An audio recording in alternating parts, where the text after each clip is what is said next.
Salam teman-teman remaja. Hari ini kita akan belajar kebenaran firman Tuhan. Sebelumnya kita akan berdoa lebih dulu. Mari kita berdoa. Bapa yang baik, Bapa yang kami sembah di dalam nama Yesus, kami bersyukur buat waktu ini. Kami akan belajar kebenaran firman-Mu, Roh Kudus menolong, sehingga apa yang akan kami pelajari akan membuat kami mengenal Engkau lebih dalam dan membuat kami berani hidup sama seperti Engkau pernah hidup. Terima kasih Tuhan, berkati Ko Andi, berkati teman-teman yang akan memandu acara ini. Dalam nama Yesus kami berdoa. Amin. Firman Tuhan hari ini akan kita pelajari melalui talk show dan kita akan simak bersama-sama. Hai remaja, kembali lagi bersama kita. Hari ini kita sesuai dengan baju Be Different. Kita punya acara yang berbeda kali ini teman-teman. Biasanya ada praise and worship, ada firman Tuhan, tapi kali ini kita akan talk show.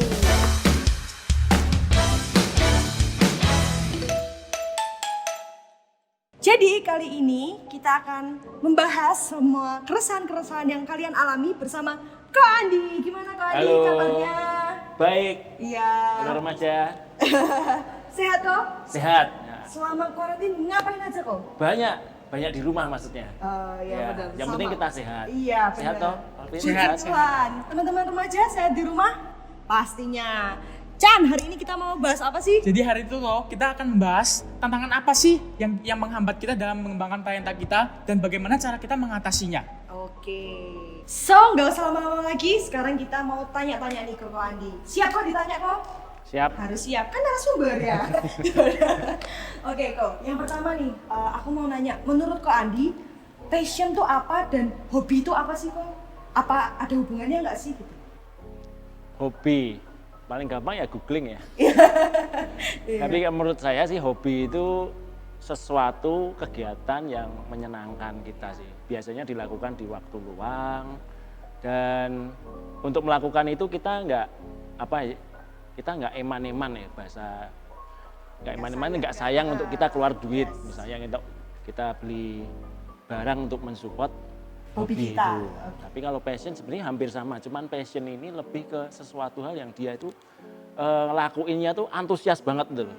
Antusias, kalau bisa the best sampai dia tuh pengennya dari kegiatan itu tuh yang terbaik. Contoh misalnya saya punya hobi misalnya sepeda. Tapi saya hobi karena saya nggak butuh yang terbaik. Tapi kalau yang sudah punya passion sampai dia tuh latihannya pengen jadi the best, jadi yang terbaik.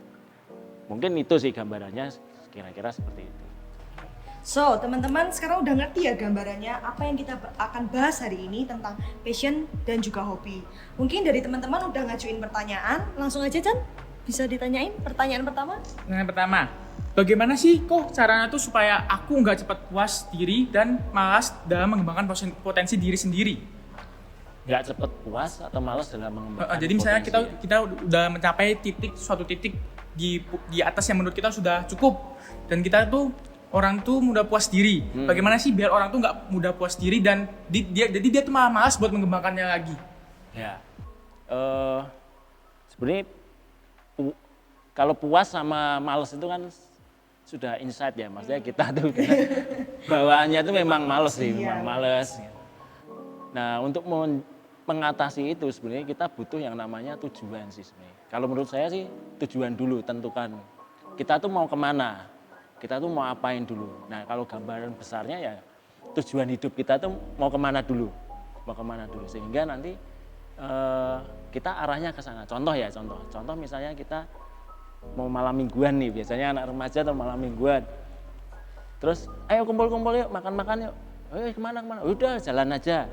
Begitu jalan kan cuma muter terus ngapain gitu lah akhirnya sampai malam baru ketemu. Tapi kalau kita sudah punya tujuan, terus kita mau ke sana ya. Oke. Begitu ada di jalan, mungkin sini aja. Enggak, kita sudah mau ke sana. Sudah jelas tuh arahnya. Jadi tujuan hidup kita tuh tentuin dulu. Setelah itu buat target, buat goal. Kalau saya nih sepeda itu kan baru. Contoh ini hobi kan, ngobrol tentang hobi kan, tentang hobi. Saya bikin target, saya bikin goal. Tiap minggunya saya harus latihan gimana. Latihannya sepeda itu apa aja? Apa cuman goes terus? atau ada latihan-latihan yang lain. Nah itu perlu dipelajari. Nah menurutku kalau kita sudah ketemu itunya, kita sudah ada goal atau targetnya, minimal kita akan menuju ke sana. Kita nggak males karena kita punya goal. Nah biasanya kalau sudah sampai goalnya kita jadi puas, ya kan? Udah mentok rasanya gitu ya. Apalagi ini sudah paling pinter di sekolah nih, maupun ada lawannya ini. Nah balik ke tujuan hidup kita, sehingga kalau tujuan hidup kita mungkin potensi kita bisa lebih berkembang lagi. Karena kita, tujuan hidup kan belum nyampe nih, tujuan hidup kan sampai kita mati. Nah temukan dulu tujuan hidupnya. Kalau ngobrol tujuan hidup ya mungkin perlu sesi khusus untuk ngobrol tujuan. Yang pasti kita punya, kalau kita anak Tuhan kita punya satu tujuan hidup sih. Jadikan semua bangsa murid Tuhan ya kan. Nah itu sebagai acuan kita. Jadi potensi, hobi, passion, talenta, ya arahnya akan ke sana. Kalau ke sana kan nggak ada habisnya. Mungkin itu sih menurut saya yang aku alami seperti itu. Jadi kita nggak akan males. Itu. So, teman-teman, pertanyaan pertama udah terjawab ya buat kalian yang menanyakan tentang ini. Oke, Ko, next untuk pertanyaan kedua ya, Ko. Ini ada yang nanya, gimana sih, Ko, cara mengatasi supaya kita tuh nggak membandingkan diri dengan orang lain sehingga buat kita tuh minder, takut atau malu untuk mengembangkan talenta dan potensi kita. Kadang biasanya ada temen yang sama-sama suka main bola tapi lebih jago misalnya gitu, terus kita membandingkan diri. Gimana sih caranya biar kita terhindar dari itu? Minder ya? Iya, jadi ya? minder. Minder atau takut? Nah, mungkin kita perlu kenali dulu penyebab minder itu apa biasanya. Nah minder itu menurutku ada beberapa hal yang menyebabkan minder ya. Ini sedikit tak tulis ya. Yang pertama, dia nggak kenal siapa dia. Ya kan? Dia nggak kenal, makanya hidupnya selalu dipengaruhi omongan orang lain. Betul ya, ada kan seperti itu. Bahkan kalau kita lihat di internet berapa banyak anak muda itu suicide kan Mas ya, bunuh diri gara-gara omongan orang. Bahkan sekarang omongan sosmed aja orang bisa bunuh diri loh. Karena dia nggak kenal siapa dirinya. Dia nggak kenal siapa dirinya. Jadi dia nggak tahu karakternya apa, kelebihannya apa, potensinya dia apa, talentanya dia nggak kenal. Dia cuma selalu melihat orang lain. Nah itu bisa jadi minder.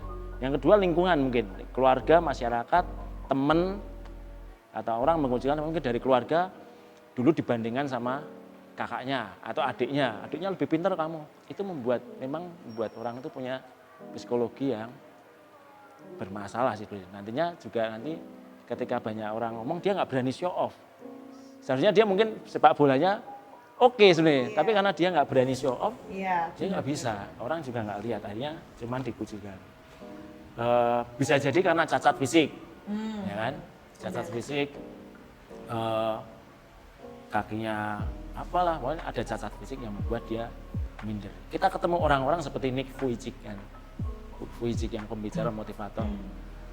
Dia nggak punya tangan, nggak punya kaki, tapi kenapa dia bisa bersinar gitu kan? Dia bisa mempengaruhi banyak, dia bisa kembangkan potensi dia, bahkan dia bisa menikah dan punya anak kan.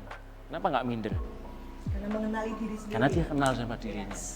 Dan dia tahu Tuhan itu mau buat apa buat dirinya. Nah, supaya kita nggak minder ya, yang paling penting kita harus kenal diri kita. Nah, kita tuh sesuatu hal yang kita tuh berharga gitu loh.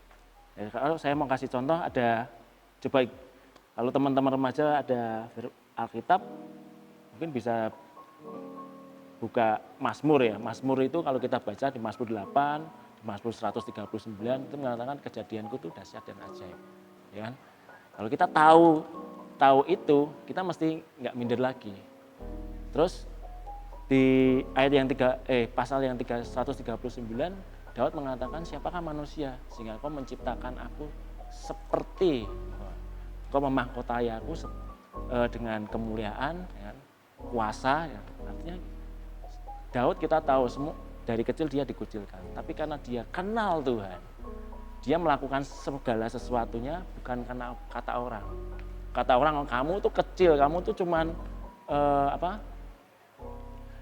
menggembalakan 2 ekor saja. Kamu tuh siapa? Sama kakak-kakaknya jauh ya. Tapi dia selalu bawa nama Tuhan. Kenapa? Dia kenal. Dan dia tahu Tuhan itu menyertai dia. Dia tahu Tuhan itu punya, kasih dia potensi yang luar biasa. Nah, supaya nggak minder, cara paling tepat kenali kita. Cara kenalinya banyak hal. Dulu saya juga, mungkin saya juga produk dari keluarga ya, mungkin kakak saya yang begitu pintar sekali. Sangat pintar, sangat pintar. Ya, saya dari kecil mungkin dibandingkan. Akhirnya kita mulai punya aktualisasi diri kalau ada di komunitas, misalnya ketemu teman-teman kampung gitu kan, berkelahi, kita jadi tambah menyimpang, tambah nggak suka mungkin orang tua kan. Ya karena saya nggak kenal. Saya mulai tahu ketika saya mulai masuk remaja, saya dikenali masuk pemuda, jadi kita tahu kamu itu siapa gitu. Di mata Tuhan itu kamu siapa. Akhirnya kita bisa berubah. Oh, jadi nggak minder lagi, kita nggak takut lagi untuk mengembangkan potensi sih. Menurutku itu sih, cara kenalnya banyak hal. Bisa lewat komunitas, bisa kita ada tes karunia, tes karakter, itu bisa dipakai semua sehingga kita tahu karakter kita apa, potensi kita apa. So, teman-teman yang pertanyaan kedua sudah terjawab ya. Jadi buat teman-teman yang merasa minder, nggak percaya diri tentang membanding-bandingkan orang lain, kenali diri kalian masing-masing. Oke. Yeah. Next. Next, ada yang nanya nih. Misalnya Niko, di suatu keluarga tuh ada bisnis yang besar. Misalnya orang tua tuh dari dulu tuh keluarga tuh keluarga bisnis. Tapi misalnya aku pengennya dilanjutkan tuh kayak di fashionku bermusik. Nah, tapi akan tetapi orang tua menuntut kita untuk meneruskan bisnis itu kok. Nah, apa solusinya biasanya tuh? Apa yang harus kita pilih antara bisnis atau passion? Akan tetapi orang tua sudah menuntut kita. Pertanyaan balik, benarkah musik itu passionmu? Nah, itu harus kita tanya balik. Atau kita sekedar, saya itu dulu waktu saya ada di remaja di tempat ini, saya itu awal pelayanan saya musik. Karena dulu saya suka musik gitu. Tapi apa musik itu jadi passionku yang terbesar? Dulu kan saya nggak tahu. Dulu kan nggak tahu. Mungkin mau musik mau jadi apa gitu kan. Tapi kalau kita lihat pemusik yang kaya raya banyak dong. Iya, benar. Ya kan? Banyak sekali. Michael Jackson tuh kayaknya seperti apa ya kan? Karya-karyanya seperti apa? Belum yang nggak usah di luar negeri, di Indonesia aja kaya-kaya kan. Kalau dia bisa menciptakan lagu, dia banyak hak cipta, kaya-kaya. Terus misalnya balapan liar hobinya. Ya. Nah, sekarang pembalap juga gajinya gede-gede. Marquez itu sekali main dia bisa gajinya 500 juta. Sekali balapan 500 juta. Nah, itu bisa bayangin kita mau buat apa. Tapi artinya tanya ke diri sendiri, benar nggak itu passionnya? Akhirnya misalnya saya musik, dulu saya senang musik. Latihan hampir tiap hari di sini sama Ko Didik gitu kan. Ko Didik saya ngumpul sama mereka terus sampai menurutku saya punya progres. Tapi apa benar itu passionku? Nah akhirnya setelah saya kenal, tadi balik ke kenal diri saya sendiri, saya tes, karunia saya terbesar itu adalah di mendengar orang. Kan kita punya tujuan memuridkan orang kan, mendengar orang. Mungkin pekerjaan-pekerjaan yang hubungannya mungkin mengatasi komplain. Saya lebih sabar dengan itu, saya lebih sabar. Nah kalau musik mungkin artinya tidak jadi passionku yang utama. Nah sekarang tanya dulu, bener nggak passion kita itu benar di sana? Kalau iya, ya ini my passion, bener-bener. Kenapa? Karena aku pengen yang terbaik kayak tadi kan. Bedanya hobi sama passion, jangan sampai kita ikut-ikutan juga. Yang lain musik, ikut musik. Yang lain sepedaan, ikut sepedaan. Yang lain ngapain lagi ya? Balapan, ikut balapan. Atau yang lain fotografi, ikut fotografi. Tapi kalau itu benar passion kita, orang tua, menurut saya, orang tua itu mencintai kita sebelum orang lain itu mencintai kita. Jadi orang tua itu cintanya ya nggak pamrih. Dia benar-benar pengen lihat anaknya sukses, pengen lihat anaknya benar. Nah makanya jangan diberdebat dulu, karena orang tua itu punya cinta itu sebelum orang lain cinta kita, orang tua kita sudah cinta kita. Ajak diskusi sama orang. Tunjukkan bahwa passionmu, hobi atau passionmu itu benar-benar berkembang. Nah sekarang misalnya kadang kita sekolahnya keteteran karena passionnya. ya. Ya kadang orang tua kan yang ortodok, kamu harus sekolah dulu gitu. Nah, bisa nggak tunjukin semuanya kalau sekalian kita ngerjain passion, tanggung jawab kita juga apa terjaga. Betul. Nah, kita tunjukin dari situ pasti orang tua nanti oh iya ya. Orang tua tuh sekarang kan kayak saya sama anak saya apa lakuin ini supaya dia menemukan oh kamu tuh bakat terbesarnya ada di mana. Nah kadang kita nggak bisa paksa orang tua harus seperti itu kan. Mungkin orang tua kita karena aku ngene iso sukses kok kamu juga akan seperti ini kan. Tapi ajak diskusi aja coba. Pasti orang tua tuh punya yang terbaik buat kita. Menurutku itu sih. Oke teman-teman, jadi kesimpulannya kalian harus kenali dulu passion kalian apa dan harus merundingkan dengan orang tua, harus mendiskusikan dengan orang tua. Oke, next pertanyaannya.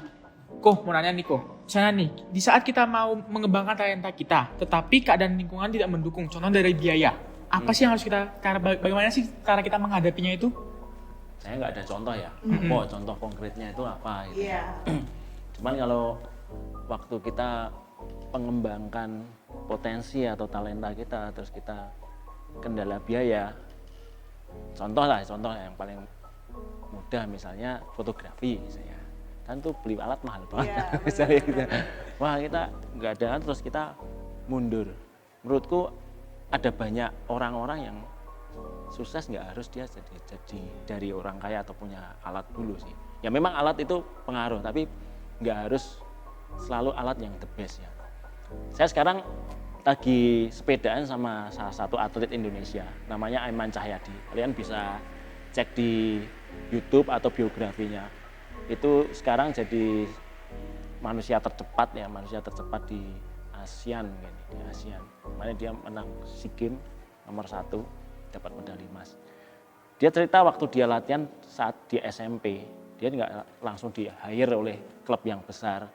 Dari SMP dia cuma latihan pakai sepeda besi, tapi dia lakukan everyday, tiap hari dia latihan. Pulang sekolah dia sepeda, dia latihan. Pulang sekolah, berangkat sekolah dia sepeda. Sampai akhirnya dia ikutin kayak acara lomba-lomba selalu menang. Akhirnya dia di hire oleh klub yang sangat besar, termasuk timnas. Banyak lagi yang kayak dulu kita pernah nonton bobsled itu satu pertandingan yang IS, dia pakai seluncur es, tapi dia bikin alat kayak kereta gitu, dinaikin 4 orangan. Ada yang ngendarain, ada 4 orang timnya masuk ke situ semua. Suatu ketika tim Afrika yang menang. Kalau kita bayangin di mana Afrika ada es, latihannya apa? Dia latihan dengan alat yang sederhana, turun dari gunung, hancur-hancuran, ya mereka lakukan. Yang penting mereka lakukan dengan do the best, yang terbaik, nggak main-main, konsisten. Nah, seperti itu juga. Kayak Walt Disney, kita tahu Walt Disney kita besar, filmnya ada di mana-mana. Kalau lihat kisahnya, mungkin jadi orang yang sederhana, bahkan dia dari mau daftar tentara aja ditolak gitu kan. Jadi hidupnya sederhana, tapi bisa sesuatu hal yang dia lakuin terus gitu. Dia lakuin passionnya terus menerus. Mungkin kalau tahu film Harry Potter, J.K. Rowling itu kan seorang penulis. Bagi teman-teman yang mungkin suka nulis, dia nulis Harry Potter ditolak berapa kali dia. Tapi sekarang kita tahu Harry Potter begitu luar biasa. Artinya menurutku biaya bukan sesuatu hal yang jadi kendala sih sebenarnya. Yang penting kita do the best enggak. Pengkhotbah 9 ayat 10. Apa yang ada di tangan kita kerjakan dengan segenap hati, dengan sepenuh tenaga. Jadi sekalipun kecil mungkin kita belum apa-apa, tapi kalau kita kerjakan dengan sepenuh hati, saya percaya itu bisa jadi besar gitu. Nggak melulu tentang, jangan sampai sekeliling kita itu jadi sebuah reason atau sebuah alasan buat kita nggak mungkin nggak bisa. Kalau kita ngasain dengan sungguh-sungguh pasti percaya, apalagi kita bersama Tuhan kan, ya kan, Tuhan yang kasih talenta itu sendiri, Tuhan sendiri akan temukan orang-orang, bahkan temukan sekeliling kita atau lingkungan kita yang mensupport passion kita, yang mensupport mungkin talenta kita. Gimana caranya? Karena kita tahu bahwa orang ini nggak main-main, betul nggak? Betul kan?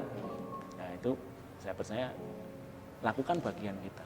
Kalau kita percaya bahwa ini talentaku nih, ini passionku nih, biar Tuhan lakukan bagian yang lain yang tidak kita punya kan. Tuhan bisa temukan orang-orang siapapun, dimanapun, ya kan? Pakai cara apapun, ya kan? Yang penting kita lakukan bagian kita. That's it. Jadi teman-teman, itu adalah sebuah pernyataan yang luar biasa buat menguatkan kalian-kalian yang mungkin sedang goyah. Kenapa ya aku nggak bisa ini karena nggak punya uang, karena biayanya nggak cukup dan lain sebagainya. Kembali lagi teman-teman, kita harus kerjakan bagian dari kita sendiri ya Pak ya. Lakukan, do the best, yang terbaik. Nanti Tuhan akan cukupkan semuanya. Kalau buat pengingat tuh ada Amsal 22 ayat 29 tuh. Pernahkah engkau melihat orang yang cakap dalam pekerjaannya?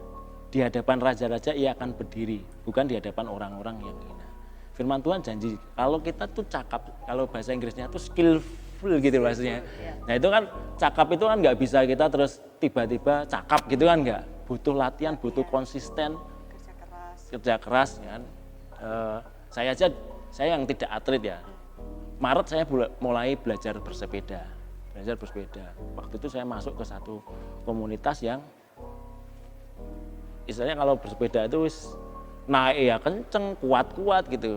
Saya waktu itu ngikutin untuk fondo ya 100 kilo itu saya di 50 kilo saya udah misalnya bahasa Jermannya perdot gitu. Gak kuat gitu lah, gak kuat akhirnya ditinggal kan. Tapi saya latihan tiap hari. Saya buka googling gimana cara latihan, buka YouTube gimana cara menguatkan strength, menguatkan power. Terus saya ikutin mereka yang udah kenceng-kenceng, saya ikutin sampai akhirnya ya mungkin sekarang teman-teman ya mungkin wah ini sekarang kuat, nah ini. Nah itu bagian kita sih. Nah, tadi kan ngobrol tentang misalnya kita jadikan semua bangsa murid, gimana dia kenal Tuhan kalau kita nggak cakap gitu kan. Apa-apa setengah ya kan. Yang cakap malah orang-orang yang mungkin di luar Tuhannya aja, dia nggak melihat kita spesial. Justru karena kita anak Tuhan, kita anak raja, kita lakukan segala apapun bisa skillful, the best, yes. Nanti firman Tuhan akan jelas mengatakan di hadapan raja-raja engkau akan berdiri. Jadi akan di hadapan orang-orang penting. Jadi nggak usah pusingin kamu akan kapan aku harus gimana aku bisa di up, itu bagian Tuhan ya kan. Orang sendiri akan lihat wah ini sekarang kayak Aiman gitu, dia nggak perlu ngomong aku nih nomor 1, orang sudah akan mendekat sendiri, betul nggak? Ya, dia akan follow sendiri, ngikutin hidupnya dia dengan kita di follow, dengan kita diikutin karena kita itu benar-benar the best. Contoh apa musik ya, musik basis, kita basisnya the best, orang akan ngikutin. Siapa tuh? Nah siapa itu? Gimana latihannya, cara latihannya, dia akan ngikutin sampai someday suatu ketika kamu sudah di follow banyak orang, mungkin kamu akan cuman berbagi aja, ayo semangat, itu orang sudah banyak yang baca, nilai-nilainya bisa masuk. Itu sih. Oke, ini kita masuk ke last question ya Paul, karena Amin. waktu terus bergulir. So, next. Misalnya Niko, saat diri kita merasa memiliki kemampuan yang banyak, tapi tidak satu pun yang kita kembangkan karena merasa kita tuh kayak nggak pantas dan nggak mampu. Cara apa yang harus kita ambil dan kemampuan mana yang pantas kita ambil agar bisa kita kembangkan? Kadang tiap orang tuh punya kemampuan yang bisa jadi kayak musik ya bisa, misalnya nulis ya bisa, terus apalagi ya olahraga ya bisa gitu kan, terus bingung mau ngapain nih aku nih, mau kemana ini. Menurutku itu ya juga nggak salah sih, itu nggak salah, karena firman Tuhan juga ngatain Tuhan tuh kasih ada yang 1 talenta, ada yang 2 talenta, ada yang 5 talenta ya. Problemnya bukan 1, 2 atau 5-nya, problemnya adalah kita kembangin nggak semua talenta itu. Yang 1 itu masalahnya bukan karena dia balik 1 lagi, bukan. Karena dia nggak kembangin, dia nggak lakuin apa-apa. Dia cuma disimpan aja. Problemnya kan cuma itu. Ya dulu saya pernah diskusi sama teman-teman yang pembimbing dulu ya. Mungkin nggak yang 2 talenta ini pernah hilang. Terus dia bisa, artinya dia kerjakan sesuatu. Proses itu yang menurutku yang paling penting. Nah, Pengembangan talenta itu bukan berarti kita harus kembangin semuanya. Musik bisa, misalnya, terus fotografi ya bisa, terus kita kembangin semua. Lebih baik ambil fokus yang kamu bisa, mana dulu yang bisa kamu kembangin. Menurutku bisa seperti itu, bisa jadi dikembangin semua bisa. Contoh ya, contoh. Misalnya kita suka menulis. Ada teman-teman mungkin remaja yang suka nulis gitu kan, nulis. Kembangin aja itu. Tulis aja sebanyak-banyaknya, terus follow orang-orang yang pinter di dunia penulis, mungkin pelajari semua yang apa yang mereka lakukan, cara kerjanya seperti apa. Kalau perlu temui orang-orang yang hidupnya sebagai penulis. Misal someday tulisan kita itu viral gitu. Booming gitu lah ya. Akhirnya suatu ketika kita menuai saat misalnya kita nulis buku dan akhirnya buku ini difilmkan misalnya toh, akhirnya kita jadi ada konferensi pers tentang kita itu kan. Setelah menulis, talenta apa yang bisa berkembang?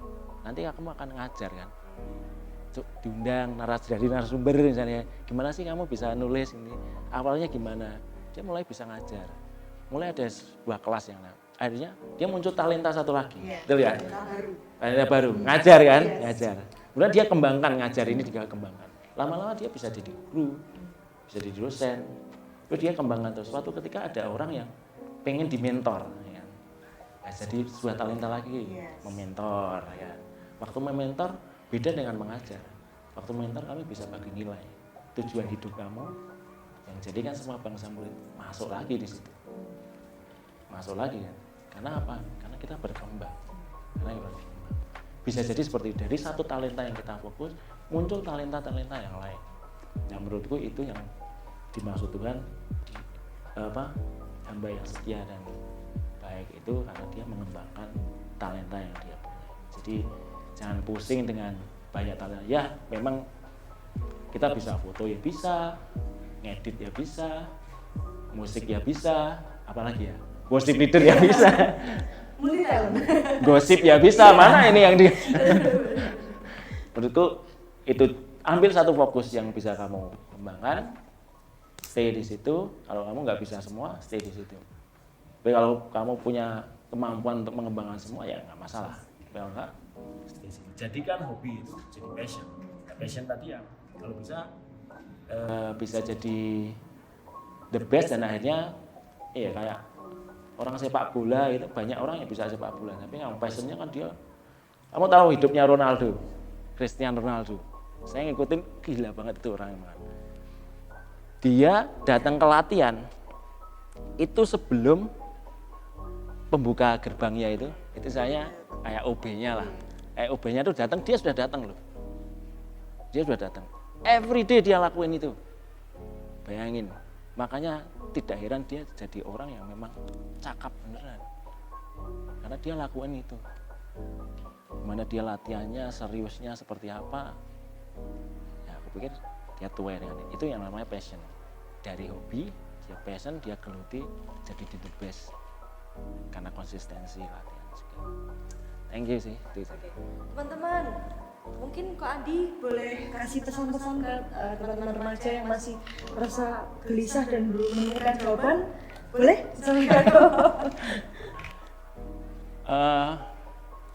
Apa ya, kalau bicara tentang potensi, hal yang paling pertama dan dasar adalah kenali diri kalian sendiri. Itu yang paling penting. Banyak cara untuk kita kenal kita sendiri. Melalui firman Tuhan kita bisa kenal seberapa berharganya kita di mata Tuhan. Seberapa berharganya kita itu Tuhan ciptakan buat kita. Kalau kita baca firman sejak kandungan aja kita sudah dikenal Tuhan. Ya. Artinya Tuhan itu punya rencana yang menurut saya dahsyat buat setiap kita. Kenali diri kita sendiri melalui banyak tools yang ada. Bisa tes karakter, bisa tes karunia, ada banyak alat-alat yang bisa kita pakai sehingga kita tahu karunia terbesar atau karakter terbesar apa yang dasar kita yang punya misalnya. Jadi setelah kamu mengenali itu, kamu akan bisa menentukan, oh ini passion saya ada di sini, akan lebih mudah. Yang ketiga mungkin temui dengan bisa pembimbing, bisa pastor tempat ini, teman-teman yang bisa dipercaya untuk ngobrol, bener nggak? Asah ini bener nggak? Libatkan orang tua juga sih. Bagi orang tua, saya kok punya kerinduan ini. Kita akan semakin terarah, kita akan semakin mencapai tujuan dan target kita lebih baik gitu. Itu aja sih pesanku, lebih ke kenali diri kita sendiri. Oke, teman-teman, buat teman-teman di rumah yang masih punya pertanyaan, bisa chat nggak kok? Nanti bisa langsung PC kok Andi kalau ada masih keresahan-keresahan yang kok aku kurang ini ya, kok ini. Oke, teman-teman nggak usah khawatir. Kok Andi masih tersedia, terbuka buat teman-teman di sana. Chat ke sini aja. Oh ya, oke. Nanti biar Ini dibuat. Instagramku, nanti aku terusan ke Andi. Follow channelku. Oke, teman-teman, kita udah di penghujung acara. Buat teman-teman yang udah menyaksikan, aku mau ngucapin terima kasih banyak buat teman-teman yang udah meluangkan waktu. Walaupun kita terpisah jarak dan waktu, tapi aku yakin dimanapun kalian berada, kalian tetap harus semangat, harus melayani Tuhan. Gitu kok Andi? Amin. Oke, ada pesan lagi? Enggak. Oke, enggak ada. Dan bakso di mana, Pak? Bakso mana? Dekat. Oke, aku Nuni. Saya Chan. Sampai jumpa.